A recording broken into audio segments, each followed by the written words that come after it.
Hey everybody, it's George from Mountain Man Common Sense. As you see here, I've got me 4 buckets lined up here in my wheelbarrow out. And what I'm going to do today is try to pull up these turnips and get them ready to can. But I don't want to throw the turnip tops away and waste them, so I'm going to put them in the wheelbarrow, take them down there and feed them to the hogs, and I'll see if the rabbits like them and stuff like that, so they're not wasted. But what I'm going to do is I'm going to reach over here, get a couple of turnips, and see, there's a nice turnip. Look at that. I hope y'all can see it. I'm sorry for the video footage. I'm trying to do this by myself, and I'm not a techie person, but see, I'm going to cut that off.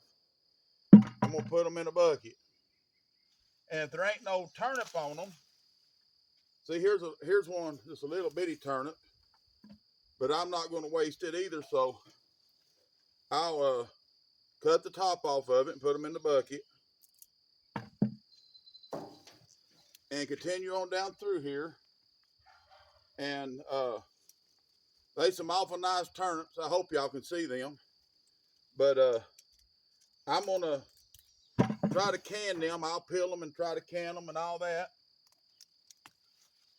Even though I'm still hurting a little bit, I decided I can't waste these turnips. I can't let them just go to nothing. And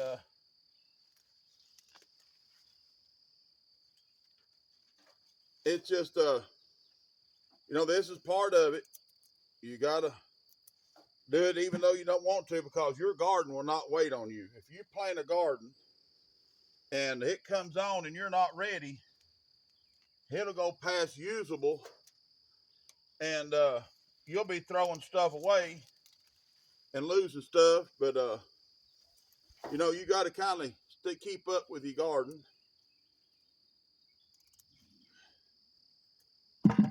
But these are awful nice turnips.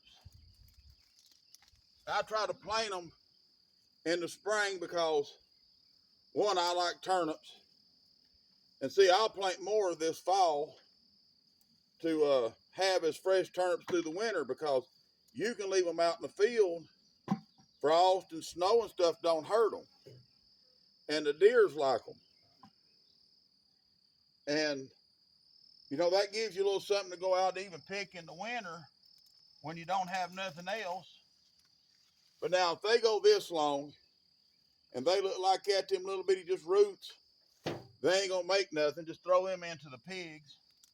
And it's just some turnips don't make good turnips. I don't know what the difference is, but you'll do that.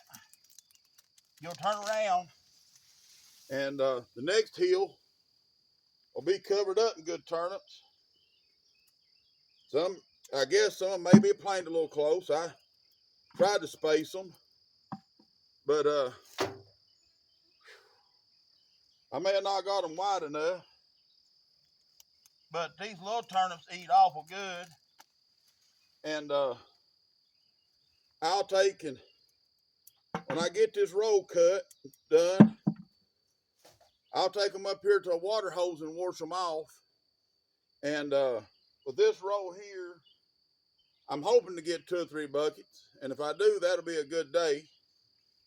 But I'm just going to take my time, not hurt myself, and ease down through here, get these turnips pulled, and I'll cut the video off because y'all don't want to watch me sit here and pick up turnips and cut them off. But if I take a load down to the hogs, I'll come back to you and let you go with me down there and feed them to the hogs. I don't think I've showed you the hogs yet, but if we go down, I'll go down there today and with you and show you the hogs. So let me get up there and stop the film for a minute, and then I'll come right back to you.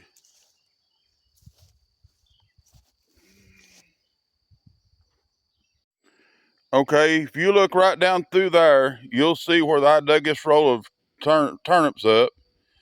Right there's a wheelbarrow load of turnips. We're going to take them down there to the hogs. But I'm going to take these other buckets and stuff over here, put them where I can get to them, and kind of watch where I'm stepping, because there's tomatoes and stuff in here, and I gotta get in here and start trimming these out as soon as I can. But I end up with one good bucket, and I'm thankful for them. That should make me several jars of turnips to put up, and I'll have some for supper this evening. But right here they are, that bucket full, and I'll be washing them here in a little bit. But I thought I'd take y'all along with me down here to take this wheelbarrow full of greens to the pigs. Well, hogs, they're not pigs no more. They're probably 400 or 500 pounds a piece. And this is June, and I don't know if I'm gonna. I'll probably breed one this fall and butcher one. But right here is the wheelbarrow. I don't think I can video me going down through here, but when I get down there to the hogs, I'll start the video back, and we'll look at the hogs. You can see me throw his stuff into them. But I'll be right back with you. Okay, we made it down here to the hog pen.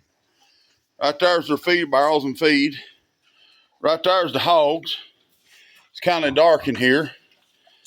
There's 2 red wattle crosses in there, and they're about 400 pounds a piece. They've got access to the outside if they want to go, but where it's kind of hot and sunny, they can come in here in this shed and stay, and that's all right with me too.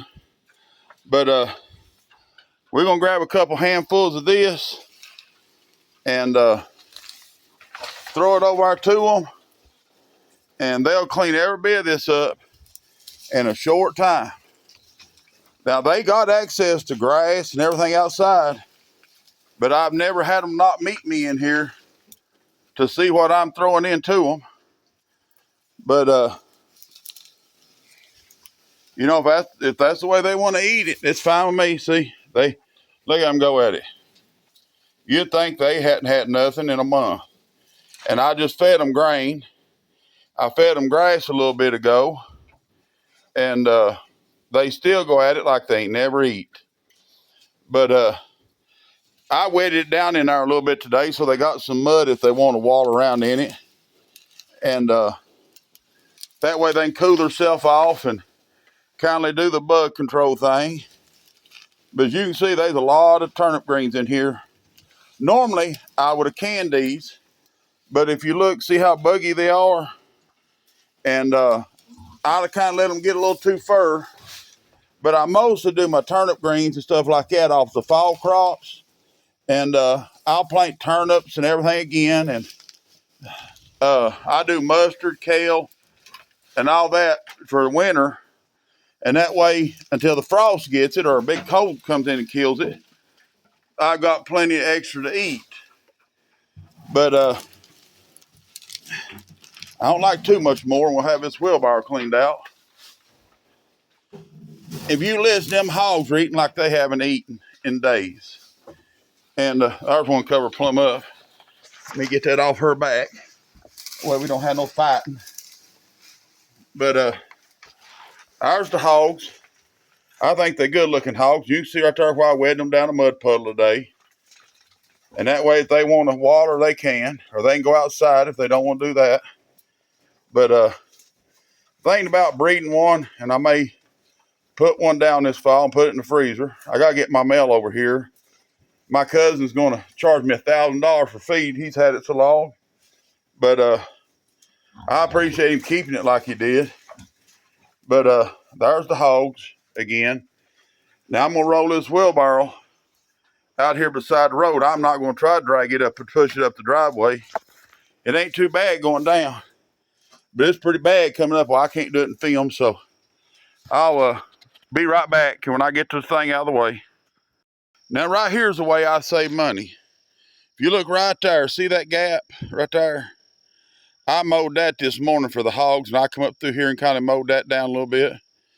And then I mow this, and I have a mowing scythe. I let it get up high enough I can cut it with it, and then I take it in there and give it to the hogs. And here in a day or two, You can see right here, I mowed a little bit right through here. I let all this grow up for hog feed. And I'm gonna go cut this probably tomorrow, and I'll put it in the wheelbarrow and roll it around through there to them. Might even cut that old ragweed right there, starting up, and give that to them. But you know, everything you can do like that for your hogs is good for them, and it gives them a lot of extra food that you don't have to buy. But let me walk myself up the driveway. I'm kind of slow at it, and there's the old hog barn. But they got a lot that goes out the back and round through the woods and comes back into that end of the barn over there. And they can go and do and come as they want. But I'll let you go. And when I get to the house, I'll get you back on here. I want to jump on here just real quick. Well, this is a different subject. But look at the peaches. They are doing good. And there is a ton of them. I propped the limbs up, hoping it'll keep them from breaking. See, right in there. And there's several places I braced them. But just look at all the peaches. I'll be canning them, and some of the neighbors have to come and get some because that'll be more than I can use. But I want to show you that while I was resting here, walking up this driveway. It takes you a little longer when my back's, well, it takes me a little longer when my back's hurt. As you can see, it's about straight up. But I'll come right back to you in a minute when I get everything situated and I'm ready to wash some turnips. Okay, I'm back. Well, there's a turnip haul. It ain't too awful many, but it's a 5-gallon bucket worth. And if it'll make me 10, 15 quarts of turnips, that'll be good. I keep these little screens here. They're a little screen there that goes in a window. Somebody took them out of their house and I got them. But I bring them out here when I want to wash stuff off so the water can go through, wash the dirt off stuff. And if you look right over there, you can see 2 on that guinea pen. I usually lay them on top of the guinea pen to cause a shade, you know, for the guineas so they don't get too awful hot. And I'm gonna come over here and get the water hose and spray these off.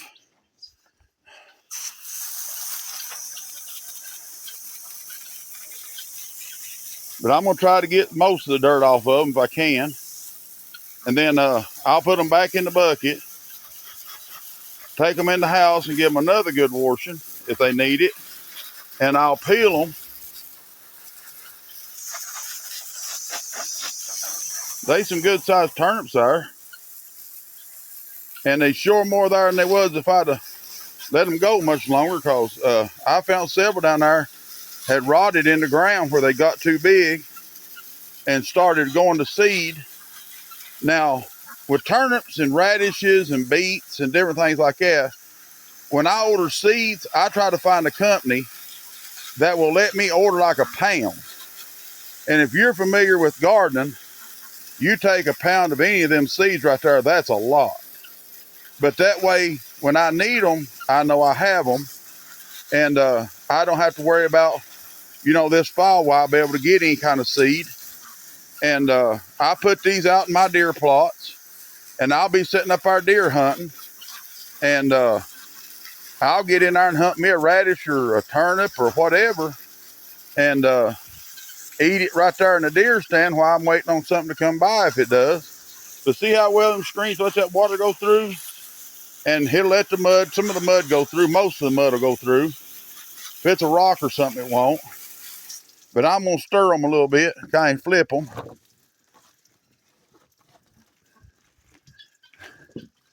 And see if I can't get them to get the other side of them a little bit.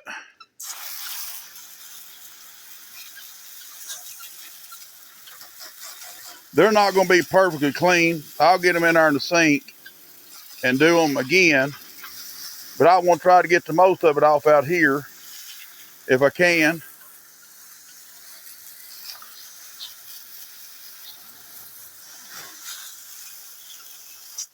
Okay, I'm gonna wash this bucket out because it's got dirt in it.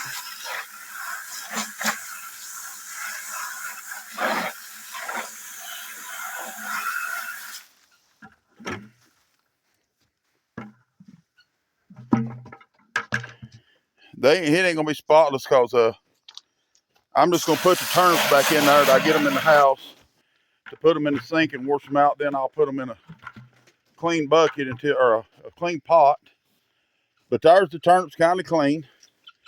I'll let you go for a minute. Then when I get these back in the bucket in the house, I'll come back to you again, and we'll try to finish the rest of this video and get these ready to can.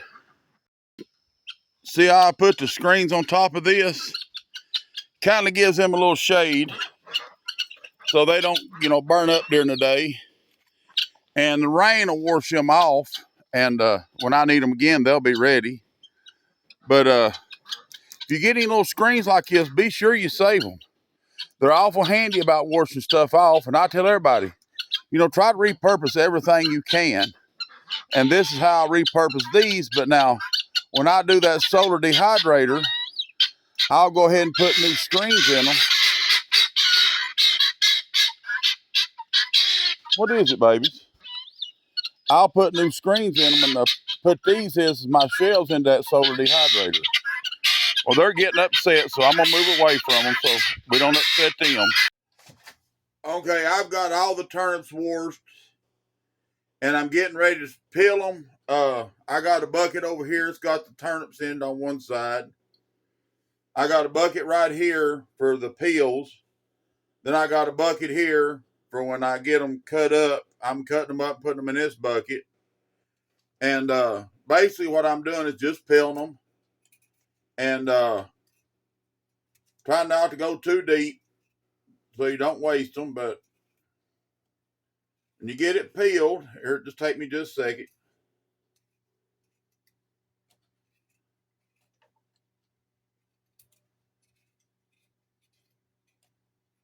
I still do stuff the old-fashioned way. I still peel the knife. I guess they got tools out there to make this quicker. I just don't know of one, but okay. See, once you get it peeled, now you can slice these to put them into jars, but I find they get mushy, turn kind of like mashed potatoes. Some of them does, and then some of them will hold their form. But I'd rather cut them up in squares and use them like that because it just seems like they hold their form better. I cut them in, about 1-inch squares.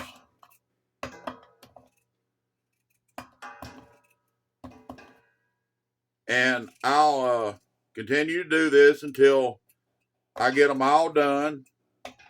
The best thing about being the man doing all the peeling and stuff is you get to taste them. And I'm pretty good. That's real good. But there's a little privilege to everything. Yeah, I'm real good. Now on these little smaller ones, with them, depending on how small they get, you can take and you'll look and see they won't be as much of this one. But just cut it in quarters will be just fine. You kind of want them all about uniform size so they'll cook up the same. Not too many people anymore can turnips, but I like to. And I may do these like pickled, like you pickle beets. It's the same process. You put the same stuff in them. But no, I think I'm going to can these, and if I decide to do something, I'll do pickled beets. See how little that is? Just throw it in there. It'll be fine. Here's another little small one. I'll knock it out real quick while you're watching. And,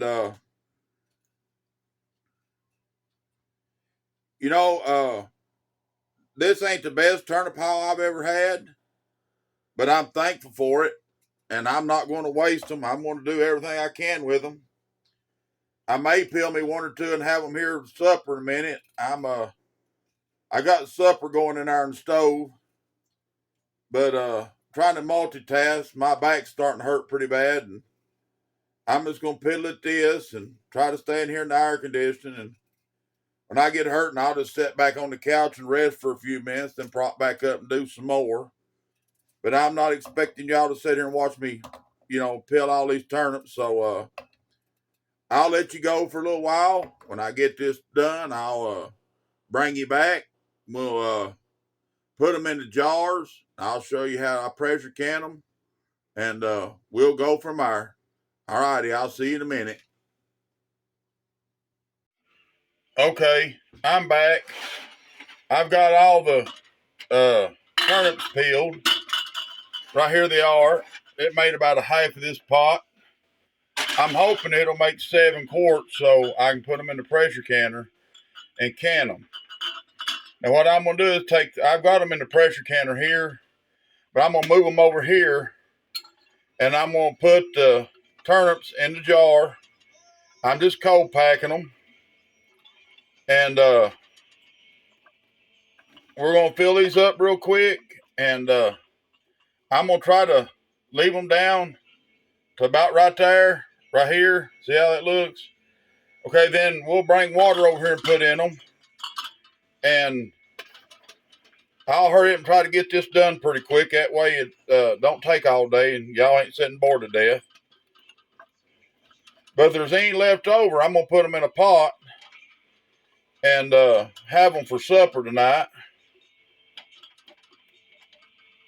There's 2.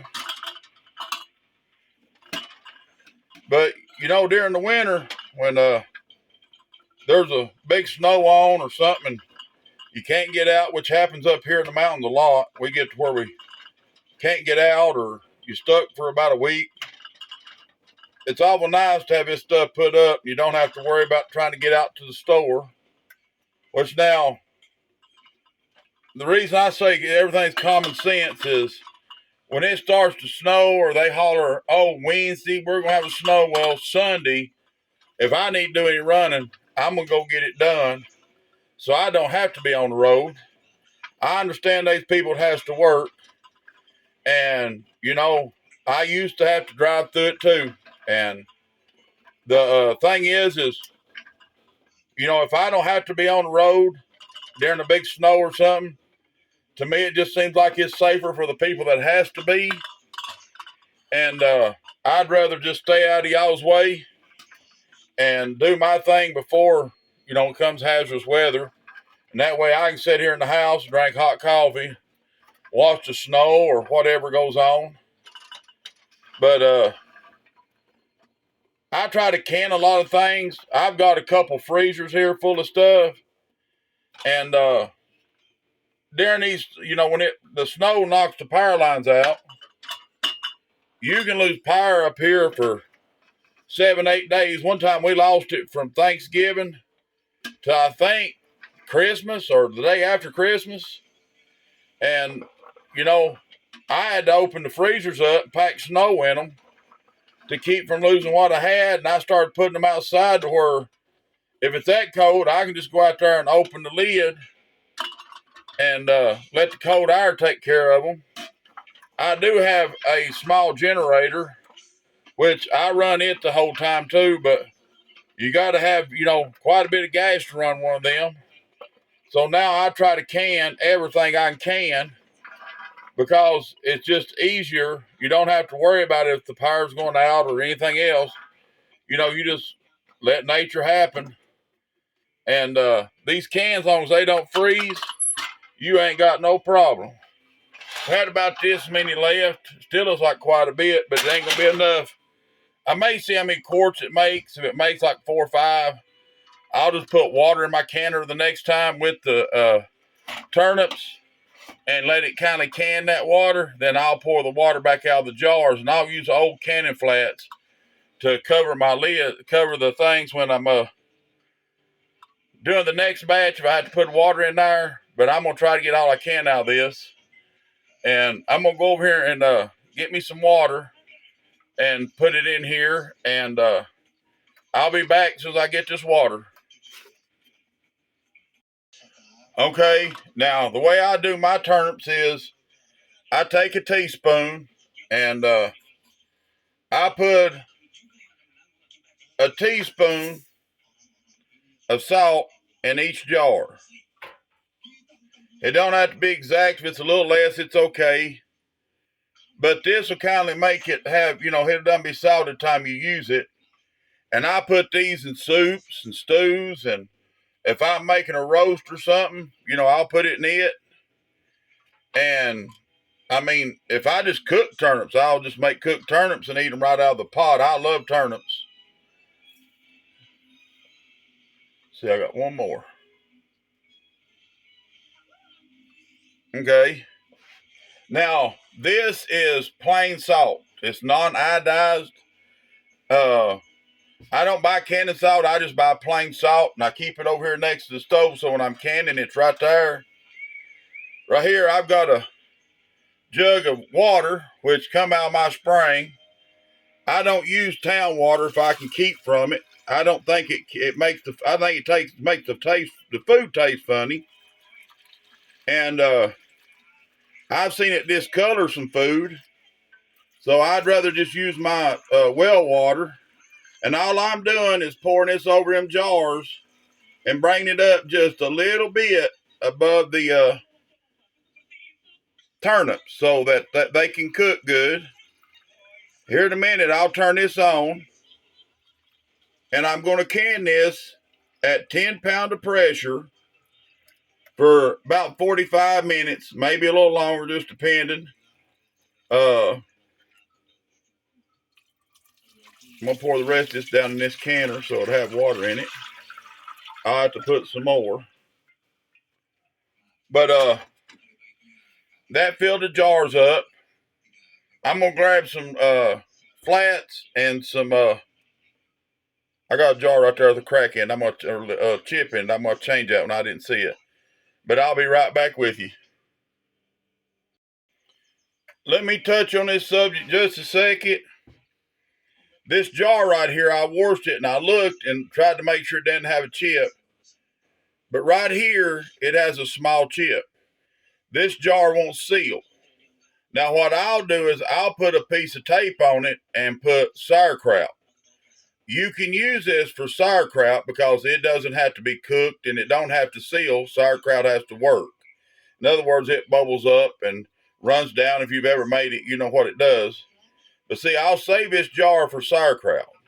And I also save a lot of plastic jars for sauerkraut so I can have my good jars for canning.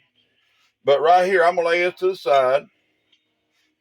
Right here is a clean rag I got, and I'm going to wipe the top of each of these off real quick to make sure there's nothing on them.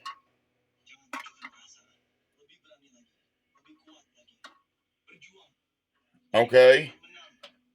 Here's some flats. We'll get them on there.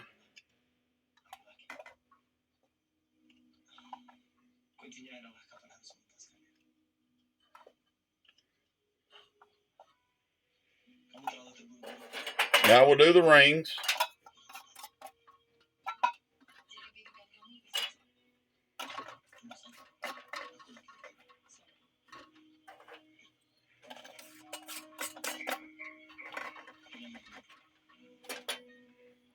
Now my canner, I don't know about everybody else's, this one here has a mark on it to tell you how much water goes in it.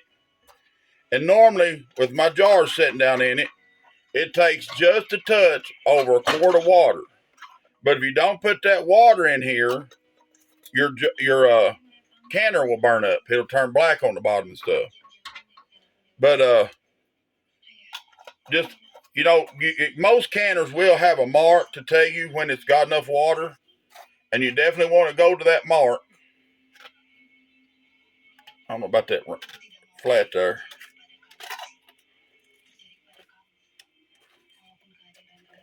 If anything acts funny like this, where it's flat ain't want to go in that jar. Okay, there it went. Change to another one. Don't risk it because it's aggravating to get this done. Now I'm gonna set these jars down in here and look for this mark. I'm gonna go get a quart of water in the lid to this canner and stuff, and we'll get back at it. Okay, I haven't used my canner in a little while, and what I like to do is this little rubber seal, take it out of the lid, get just a touch of oil on your fingers. I don't cook with cooking oil, so it don't get grossed out by me putting my finger in that. This is all it ever does. And I like to put a little oil on this to kindly make sure that it's going to seal, and it kindly lubricates the rubber and softens it back up good. Okay, then I put it back in there. Okay, and then I'll take and I always check this little jiggler hole. I don't know if I can get it where you can see through it, but this little hole right here, I always look through it and make sure you can see light. Because if this thing gets stopped up, it's a bomb. Okay, and I ain't mean that in no funny way. It turns this thing into a bomb. Okay, now I like to put mine on and let it warm up without the jiggler. Okay, right here's my little jiggler. I got a 10-pound weight on it. And when this thing starts to steam, I'll put this on it and let it build pressure. Once it builds pressure and starts jiggling, I'll start watching the time. And you don't want it going, you just want it to jiggle, jiggle, jiggle, jiggle. I'll show you, but I'll start a timer. I'll let them cook for 45 minutes or so, and then I will set them off. Don't put it under cold water, nothing. Just set it to the side and let it cool itself off. Okay, I've got the stove on, and now I've got cold water in my jars and I've got cold water in my canner. That way everything heats up together. And that way we ain't breaking jars or having some kind of mess in there. Okay, when it starts to steam and jig, where I can put the jiggler on, I'll come back and show you what I'm doing and how fast it should jiggle and stuff like that. But it takes about 15 minutes, and we ain't gonna sit here 15 minutes and wait for this thing to jiggle. My shirt ain't dirty. It's just I was washing dishes, and my belly gets wet every time I wash dishes. I'm a man, I guess. But I'll be right back with you. Okay, as you can see, it started to steam, and that assures me this hole is clean and open. I'm going to put the little jiggler, the weight on it, whatever you want to call it, and make sure it's loose. Give it a little shaky shake. And here in a second, this little thing here will seal up and stop steaming when it gets to a certain pressure.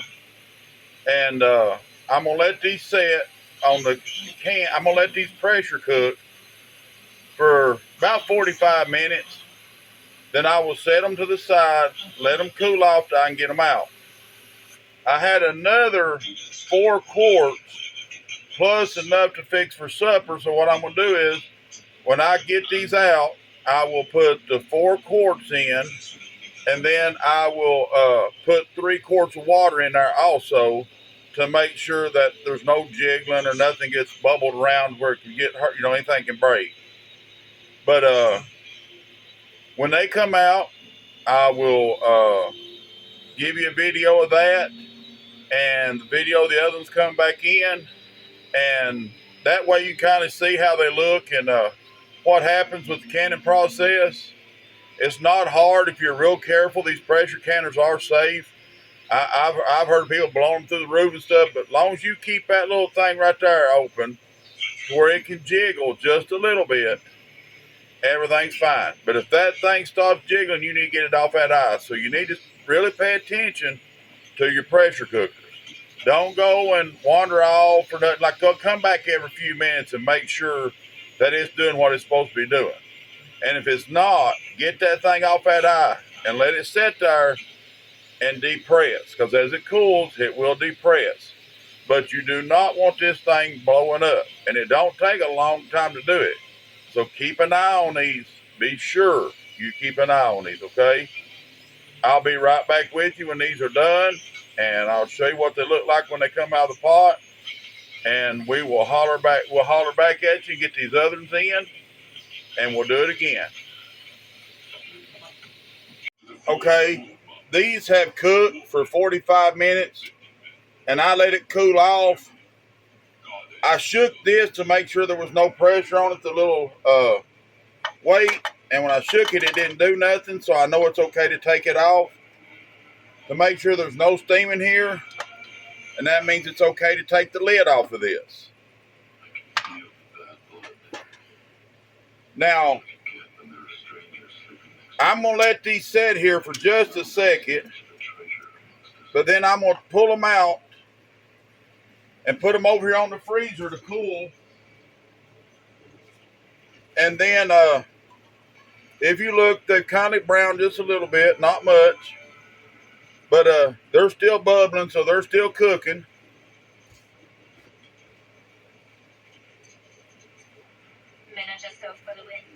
But when you're letting these cool, be sure you take your time and let them cool, because when I first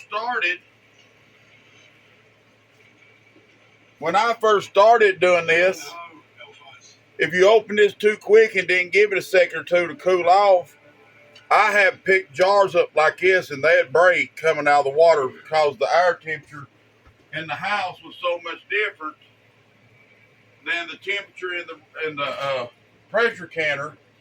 You know, so it hit from hot to cold and it would bust jars. I hear it's not very often it does that, but it has done it with me. And I'll take these out.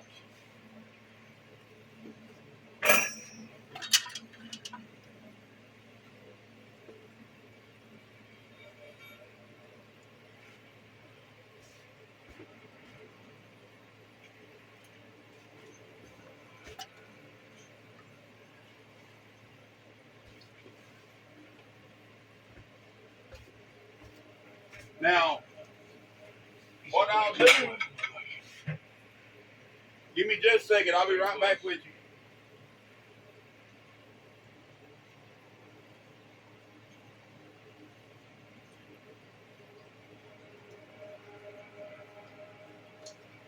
Okay, what I've done is I've got cool water from the sink to kind of bring that temperature down just a little bit in there. Now I'm going to bring this back up top. And I'm going to set my 4 jars in there that has turnips in it.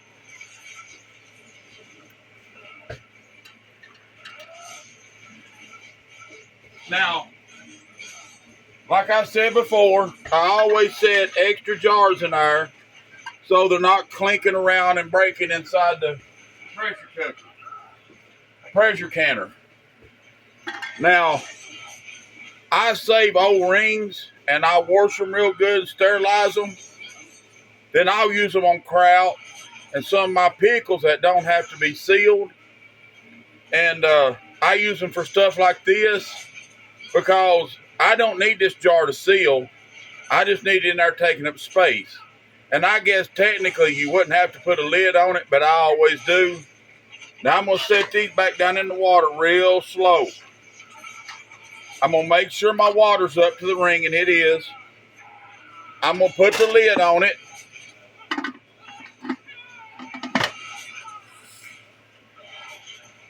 And then I'm going to repeat the process. I'm still leaving this off. I'm putting it back on the stove again. Turn it on. And we'll wait for it to cook. And when it does, we'll take it off. I'll set them over on the freezer, and then I'll be done. I want to thank you all for coming today and spend time with me. I do appreciate y'all coming to the channel. I really do. If you don't care, subscribe and like, and that way, you know, it helps with me getting my other videos out more. If you got something you'd like to see or know how to do, let me know, and I'll be glad to try to do a video if I know how to do it. But y'all have a great day, a blessed day. Be good to each other, and we'll see you on the next video.